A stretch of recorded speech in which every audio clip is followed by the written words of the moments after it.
Salut les hobbyistes, je suis John de Games of War Studio et aujourd'hui on va faire l'unboxing en fait d'un starter, un joueur de la faction Spire pour le jeu Conquest et on va parler plus particulièrement pour nous de First Blood, ce qu'on peut faire avec.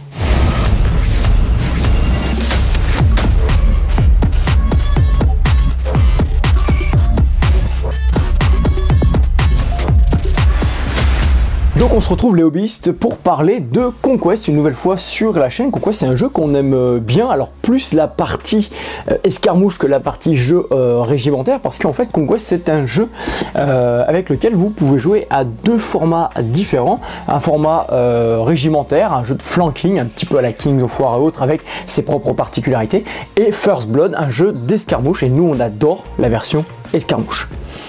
Actuellement, on est sur la deuxième version du jeu d'escarmouche et il y a eu une revalorisation des règles l'année dernière et au début d'année qui permettent d'en faire un jeu un peu plus compétitif. Alors moi je vous avoue que je suis clairement joueur narratif, mais comme on va organiser des tournois ici pour le fun, pour le plaisir, on regarde aussi ce qui se fait de ce côté-là. Et donc je vais vous faire l'ouverture de ce starter pour un joueur. Il existe des starters 2 joueurs, là c'est un starter pour un joueur. Il existe aussi des petits starters pour First Blood pour débuter, mais cette boîte là elle est intéressante, enfin ces boîtes là sont intéressantes. Alors c'est pas une nouvelle boîte de 2025, encore une fois c'est un starter qui a été fait pour le 5e anniversaire du jeu First Blood.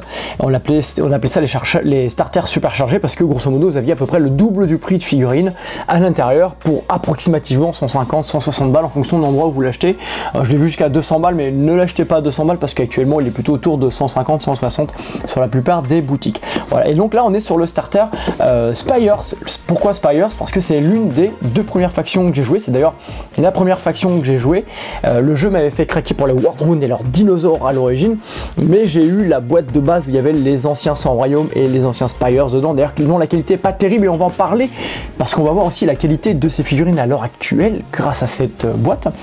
Et donc du coup j'ai débuté avec les Spires et puis j'aime bien le côté un petit peu body horror. Les Spires sont des elfes plus ou moins qui viennent de l'espace, déchus, qui ont des spears, donc des grandes tours, et qui utilisent beaucoup en fait le vivant, la biomancie, etc. Ils font des choses avec les corps pour créer des créatures, des avatars et autres. J'aimais bien moi ce côté-là un petit peu tordu.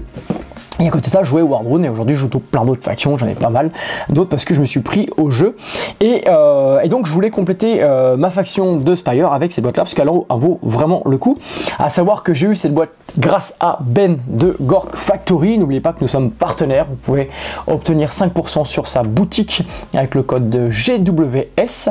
Et donc vous procurez des produits et Ben nous envoie des boîtes, nous donne des boîtes en cadeau. Donc le packaging, donc 5e anniversaire, présenté ici, vous voyez toutes les figurines ici. Ensuite derrière vous avez le contenu d'une armée. On est sur une armée de brutes, on est sur une armée de costauds. Alors brut c'est le terme pour des grosses créatures, grosso modo de l'infanterie, cavalerie, brute, et vous avez les monstres. Et là on est sur une armée brute, on a des figurines costauds et de la cavalerie.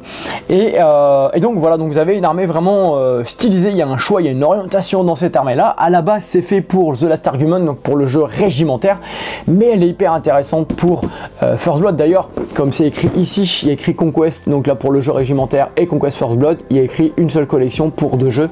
C'est ça qui est intéressant, c'est qu'en fait ces boîtes là, pour pas cher, vous pouvez commencer une armée, vous avez de quoi piocher pour du First Blood. Et justement c'est ce que je vous montrais un petit peu tout à l'heure avec les possibilités, comment avec ça, combien de points vous avez exactement, et qu'est-ce que vous pouvez monter très rapidement comme liste juste à partir de cette boîte là, parce que honnêtement 150 balles pour commencer une armée, commencer un jeu et avoir un peu de latitude dans cette liste, c'est plutôt cool, donc on va en parler. Donc gros plan sur la boîte, sur le contenu. Donc c'est une jolie boîte, c'est une boîte carton, voilà, et c'est bien rempli. Alors je vais sortir tout ça. C'est de la grappe plastique, bien sûr. Là, je vous fais un gros plan sur la boîte, je vous sors tout ce qui est dedans et on en parle. Hop, les petits livrets, hop, hop, et hop. Voilà, là, vous avez tout le contenu de la boîte. La boîte est jolie, elle est solide, donc vous pouvez la garder. Vous avez toutes les grappes et tout le matériel qui est à l'intérieur de la boîte et on va regarder ça ensemble. Alors, il se peut qu'il y ait un petit bruit de fond parce qu'il y a un gars qui est en train de tronçonner derrière. Donc, pour commencer, à l'intérieur, on a ici une carte de l'univers. Ça, c'est toujours cool, ça fait un joli poster à mettre chez soi. Hop là! une jolie carte, ça fait un petit poster à mettre chez soi, ça peut servir pour de la trame narrative, etc. C'est cool pour l'immersion, c'est un petit plus. C'est pas obligatoire de le mettre dedans, ils l'ont mis dedans, c'est un petit plus qui fait plaisir. Ensuite, vous avez deux guides pour débuter le jeu. Donc là, un guide starter pour un quick start, pardon, pour les règles ici, pour collectionner les spires, ce qui explique un petit peu comment on monte sa bande, son armée, etc. Ce qu'on peut faire, ce qu'on peut ajouter. Voilà. Alors les règles vues quand c'est sorti, là vous avez pour Last Argument, d'ailleurs là vous avez pour First Blood. À mon avis, j'ai pas regardé à l'intérieur clairement, hein, mais à mon avis, allez directement sur le site, sur l'application, c'est gratos, et allez voir les règles directement là. Tout est en anglais pour l'instant, ça a été traduit par la communauté en français. Allez chercher aussi les règles en français si besoin. Bon après c'est très facile à comprendre, hein, c'est franchement pas un anglais ultra technique.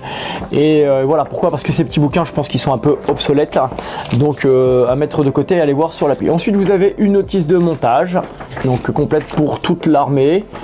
Voilà, dans votre boîte avec tout ce qu'il vous faut. Ensuite vous avez les socles. La particularité des socles, pour ceux qui ne connaissent pas, c'est d'avoir des socles des stands, donc rectangulaires. Alors, on va sortir celui-là directement. Ça c'est un stand, c'est rectangulaire, c'est pour la version régimentaire, et vous avez le socle rond qui se met à l'intérieur pour la version First Blood escarmouche. Et du coup nous on joue en escarmouche, donc on joue avec ces socles là. Et vous avez tout dans la boîte, et systématiquement dans tout ce que vous avez en grosse boîte comme ça, vous avez les deux. Hein. Il n'y a que dans les petits starters First Blood, vous n'avez pas les deux. Ensuite, on a une réglette de mesure en, c'est même pas du MDF, c'est du contreplaqué. En petit contreplaqué qui peut être peinte, voilà. Donc ça vous permet de prendre les mesures. Bon, c'est pas ultra lisible, c'est du contreplaqué gravé au laser. Bon, voilà, c'est un petit plus. Un autocollant pour ceux qui veulent coller ça sur leur frigo. Ensuite, le Lineage, donc ça c'est le boss de votre bande qui est en résine. On est sur une résine comparable à ce qui se fait chez Forge World à l'heure actuelle, ou chez Mantic Games d'ailleurs, parce que la résine chez Mantic est pareil. On a les petites pièces ici en plus, et vous avez les cartes de jeu, parce que la particularité de First Blood, comme d'ailleurs The Last Argument, c'est ce jeu avec des cartes pour l'activation. Et on va séquencer notre activation en fonction des cartes, de la manière dont on va organiser nos cartes. Et donc ça c'est très très intéressant, c'est ce qui fait sa grosse particularité de jeu, entre autres. Et l'intérêt de jouer à First Blood, c'est ça aussi, c'est le main game qu'on va faire sur la manière dont on va activer et donc classer ces cartes. Mais ça on en reparlera dans des parties bien entendu sur la chaîne. Donc figurines résine, et là on va voir les figurines plastiques tout de suite. Je vais tout de suite faire un gros plan direct dès le début pour vous montrer en fait la qualité, parce que on a deux qualités. On a l'ancienne qualité et la nouvelle dans cette boîte là, et on va pouvoir en parler. Alors on va pas le cacher, au départ la toute première version de First Blood, bon les règles étaient moyennes, malgré le fait que ça soit Alessio Cavatore qui a bossé dessus, et surtout la qualité des figurines était désastreuse. Le tout premier, les plus vieux starters Spires contre 100 Royaumes, franchement la qualité était moyenne. On est sur de la figurine en 38 mm en échelle, donc ça fait à peu près 40 mm en réel, et là en plus on est sur des brutes, on est sur des grandes figurines, et là on est clairement sur les toutes premières vagues de figurines en termes de qualité, avec les nouvelles grappes, etc. À l'époque, c'était fabriqué aux États-Unis, et c'est cette qualité-là qui est moyenne. Alors quand je dis moyenne, c'est qu'on est sur du Games des années 2010. On n'est pas sur de la super qualité plastique, de la gravure, etc. et tout. C'est ce que vous voyez là. Et depuis, en fait, ils ont changé d'injecteur, enfin d'usine d'injection, et c'est fabriqué en Pologne chez Arkon Studio, ni plus ni moins, qui est connu pour faire une très bonne qualité d'injection plastique, d'avoir une matière première qui est moins chère. Et en fait, ils sous-traitent aujourd'hui. Arkon en fait fait pour beaucoup de boîtes, beaucoup de grosses boîtes, y compris des très grosses boîtes, une très grosse boîte anglaise. Il y a aussi Mantic qui imprime chez eux, donc Parabellum, pour ne citer que. Donc aujourd'hui, c'est vraiment Arkon a vraiment, je dirais pas le monopole, mais un gros business dans le marché de la figurine en imprimant les figurines pour tout le monde. Et clairement, ils savent faire. Ils ont vraiment une très très bonne qualité d'impression plastique. Les moulages sont très très propres. Moi, j'ai jamais eu de grappe depuis. Alors avant, quand c'était chez aux États-Unis, dans les vieilles boîtes et tout, moi j'ai eu des petits soucis, des petits trucs, des petits défauts d'impression, des petites merdes, les lignes de moulage qui n'étaient pas top, etc. et tout. Là, le plastique il est de meilleure qualité, il est plus costaud, les figurines sont plus belles, la définition, la gravure est plus belle. Franchement, il n'y a rien à dire. Et voilà, donc celle-ci, c'est Parabellum Wargame 2022, produit en Pologne, donc chez Archon Studio. Et clairement, les figurines, il n'y a pas photo entre ce qui était produit ici. Alors celle-ci, je ne sais pas en quelle année ça a été fait. C'était fait en 2020. Voilà, bah, c'était avant le grand changement. Et là, franchement, enfin, on voit vraiment clairement la différence. Voilà, c'est plus aéré, mais c'est pas plus joli, pas plus propre. Là, le plastique est vraiment de meilleure qualité. J'aime bien ce plastique dense là. Et donc, dans cette boîte, on a, pour être précis, alors je vais vous dire clairement, hop, je reprends la boîte pour vous dire ce qu'on a à l'intérieur. Et bien, bien sûr, c'est pas... Voilà. Donc, à l'intérieur, on va avoir 6 Avatara plastiques miniatures, 3 Centaur Avatara. Ce sont des chevaux un peu... Bah, pareil, on est dans du body horror, un peu monstrueux. 3 Incarnate Sentinelle plastiques, celles-là, elles font mal. Un Lineage Highborn résine, 5 cartes de commandement. Donc c'est ce que je vous ai montré. Donc voilà au niveau de la qualité du plastique, de ce que vous voyez. Là, on est sur les Incarnate. Ici, on est sur les Cavaliers. Donc ils sont super beaux les cavaliers. Franchement les figurines de cavaliers sont super bons. Et ce qui est classe avec les Spires, c'est que ça prête vraiment à la conversion. C'est une armée qui est facile à peindre, on peut se faire plaisir en créant des choses, etc. Moi j'ai quasiment converti tous mes persos parce que c'est du body horror, on peut se permettre plein de choses, l'inclusion d'autres bras, d'autres têtes, enfin vraiment on peut faire des trucs super sympas. Et c'est ça que je trouve ça classe avec avec les Spires, c'est cette liberté de modélisme qu'on va avoir. Je vais vous faire juste un gros plan sur la qualité du plastique, là directement à la caméra, que vous puissiez voir vraiment la qualité de ce plastique. Donc là vous voyez une grappe avec les détails, vous voyez bien les détails de la gravure, etc. et tout. Ça se peint vraiment très facilement parce que la gravure est bien claire. Donc il y a suffisamment de creux, de profondeur, de relief pour que la peinture, les encres et tout coulent dedans.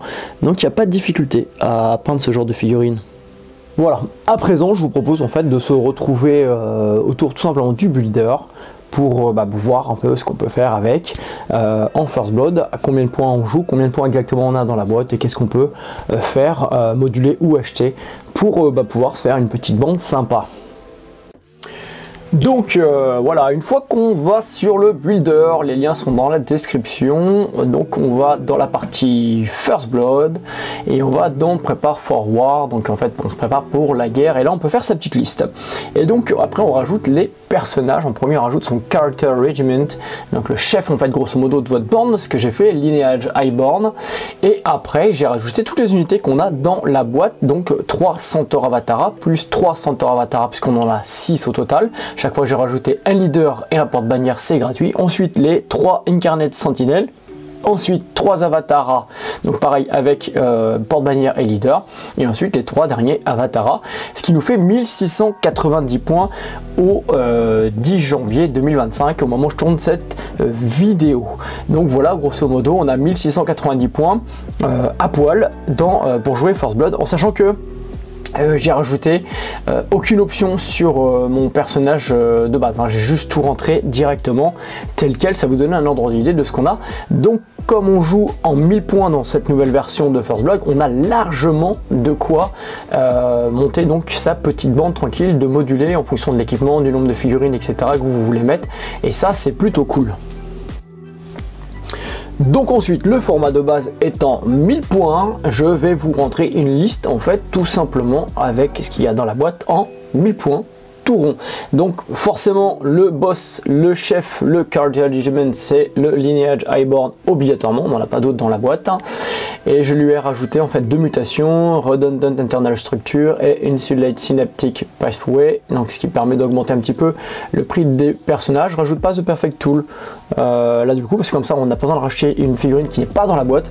Ensuite les Centaurs, j'en monte 2, j'en mets un en leader, pas de porte-bannière parce qu'il faut avoir 3 figurines minimum, donc pour 240 points. Ensuite les Incarnate Sentinelles, j'en monte 2, c'est pareil, je mets leader pour 250 points.